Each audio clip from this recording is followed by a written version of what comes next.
നമസ്കാരം, ഞാൻ Deepthi. Chemmanur international jewellers Kaumudi ഹെഡ്ലൈൻസിലേക്ക് സ്വാഗതം. Powered by ARMC. പൊട്ടിത്തെറിക്ക് കാഹളം. സീറ്റ് തർക്കത്തിൽ തുടങ്ങിയ ജേക്കബ് ഗ്രൂപ്പിലെ ഭിന്നത മറനീങ്ങുന്നു. ജോണി നെല്ലൂർ ഔഷധി ചെയർമാൻ സ്ഥാനം രാജിവെച്ചു. ഇനി ഉഭയകക്ഷി ചർച്ചകളിൽ പങ്കെടുക്കില്ലെന്നും പ്രഖ്യാപനം. അതേസമയം ചെയർമാൻ സ്ഥാനം ധൃതി പിടിച്ച് രാജിവെക്കേണ്ടിയിരുന്നില്ലെന്ന് മന്ത്രി അനൂപ് ജേക്കബ്. രാജിവെച്ചത് തന്നെ അറിയിക്കാതെ UDF-ന് ക്ഷീണമുണ്ടാക്കുന്ന ഒരു തീരുമാനവും പാർട്ടി എടുക്കില്ലെന്നും മന്ത്രി. രാജി തീരുമാനം വ്യക്തിപരമെന്ന് ജോണി നെല്ലൂരിന്റെ മറുപടി. താൻ രാജിവെച്ചത് പാർട്ടിയിൽ നിന്നല്ല, ഇക്കാര്യം അനൂപിനെ അറിയിക്കേണ്ടതില്ലെന്നും വിശദീകരണം. ജോണി നെല്ലൂരിന്റെ പ്രതിഷേധത്തെ തുടർന്ന് UDF ഉഭയകക്ഷി ചർച്ച തിങ്കളാഴ്ചത്തേക്ക് മാറ്റി. ധാരണ തേടി കോൺഗ്രസ്.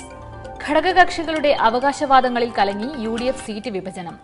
മാണി കോൺഗ്രസുമായി രാവിലെ നടന്ന ഉഭയകക്ഷി ചർച്ചയിൽ ധാരണയായില്ല. കേരള കോൺഗ്രസിന് ഒരു സീറ്റ് പോലും അധികം നൽകാനാകില്ലെന്ന് കോൺഗ്രസ്. പൂഞ്ഞാർ, കുട്ടനാട് സീറ്റുകൾ തിരിച്ചു നൽകണമെന്നും ആവശ്യം. അതേസമയം തിരഞ്ഞെടുപ്പിൽ നിന്ന് മാറി നിൽക്കാൻ തയ്യാറെന്ന് മന്ത്രി CN ബാലകൃഷ്ണൻ. തന്റെ സ്ഥാനാർത്ഥിത്വത്തിൽ പാർട്ടിക്ക് ഉചിതമായ തീരുമാനമെടുക്കാം. മത്സരിക്കുന്നില്ലെങ്കിലും ജില്ലയിലെ തിരഞ്ഞെടുപ്പ് പ്രവർത്തനങ്ങൾക്ക് നേതൃത്വം നൽകുമെന്നും മന്ത്രി. തടയിടാൻ ഒരു മുഴം മുൻപേ. VS-ന്റെ സ്ഥാനാർത്ഥിത്വത്തിൽ തർക്കങ്ങൾക്ക് മുൻകൂർ തടയുമായി പോളിറ്റ് ബ്യൂറോ. പിണറായിയും VS-ഉം മത്സരിക്കണമെന്ന നിർദ്ദേശവുമായി യെച്ചൂരിയും കാരാട്ടും ഉൾപ്പെടെ മുതിർന്ന നേതാക്കൾ. PB നിലപാട് ഇന്ന് ചേരുന്ന CPM സംസ്ഥാന സെക്രട്ടേറിയറ്റിൽ യെച്ചൂരി റിപ്പോർട്ട് ചെയ്യും. സ്ഥാനാർത്ഥി നിർണയ ഘട്ടത്തിൽ തന്നെ പോളിറ്റ് ബ്യൂറോയുടെ ഇടപെടൽ 2006-ലെയും 2011-ലെയും നാണക്കേട് ഒഴിവാക്കാൻ. ഈ രണ്ടു തവണയും VS-ന് ടിക്കറ്റ് നൽകാൻ മടിച്ച സംസ്ഥാന ഘടകം തീരുമാനം തിരുത്തിയത് PB ഇടപെടലിനെ തുടർന്ന്. മുന്നറിയിപ്പിൽ മുട്ടുമടക്കി. ആർട്ട് ഓഫ് ലിവിംഗ് സാംസ്കാരികോത്സവത്തിന് ചുമത്തിയ 5 കോടി പിഴ അടയ്ക്കാൻ ശ്രീ രവിശങ്കറിന് 4 ആഴ്ചത്തെ സമയം. 25 ലക്ഷം രൂപ ആദ്യ ഗഡുവായി നൽകണമെന്ന് ദേശീയ ഹരിത ട്രൈബ്യൂണൽ. ബാക്കി തുക 3 ആഴ്ച കഴിഞ്ഞടയ്ക്കാനും നിർദ്ദേശം. ജയിലിൽ പോകേണ്ടി വന്നാലും പിഴ അടയ്ക്കില്ലെന്ന മുൻ നിലപാട് രവിശങ്കർ മാറ്റിയത് പിഴയൊടുക്കിയില്ലെങ്കിൽ പരിപാടി നടത്താൻ അനുവദിക്കില്ലെന്ന മുന്നറിയിപ്പിന്റെ പശ്ചാത്തലത്തിൽ.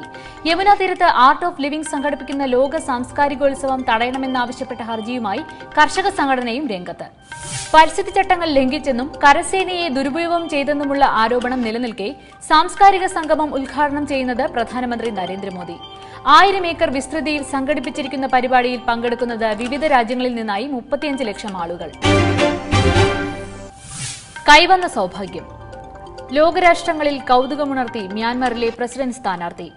ദശകങ്ങൾ നീണ്ട പട്ടാള ഭരണത്തിന് അറുതി വരുത്തി ഭരണം പിടിച്ച ആങ് സാൻ സൂചിയുടെ ഡ്രൈവർ ഹിൻക്യോ പുതിയ പ്രസിഡന്റാകും. പകരക്കാരനായി അനുയായിയെ തന്നെ സൂചി തിരഞ്ഞെടുത്തത് പ്രസിഡന്റ് സ്ഥാനത്തേക്ക് മത്സരിക്കാൻ പട്ടാള നിയമം അനുവദിക്കാത്തതിനെ തുടർന്ന്.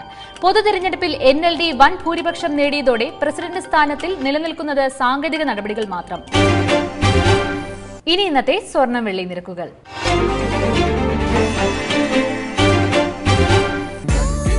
ദുബായ് ഗോൾഡ് ആൻഡ് ഡയമണ്ട്സ് സ്വർണം വെള്ളി നിരക്കുകൾ നിങ്ങൾക്കായി അവതരിപ്പിക്കുന്നത് ദുബായ് ഗോൾഡ് ആൻഡ് ഡയമണ്ട്സ്.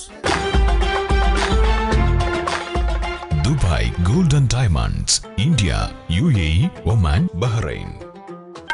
സ്വർണം ഗ്രാമിന് 2685 രൂപ, പവൻ 21,480 രൂപ, വെള്ളി ഗ്രാമിന് 55 രൂപ. ദുബായ് ഗോൾഡ് ആൻഡ് ഡയമണ്ട്സ് സ്വർണം വെള്ളി നിരക്കുകൾ നിങ്ങൾക്കായി അവതരിപ്പിച്ചത് Dubai gold and diamonds, India, UAE, Oman, Bahrain. Chemmanur international jewellers Kaumudi headlines powered by ARMC സമാപിക്കുന്നു. അടുത്ത ഹെഡ്ലൈൻസ് 1 മണിക്കൂറിന് ശേഷം. നമസ്കാരം.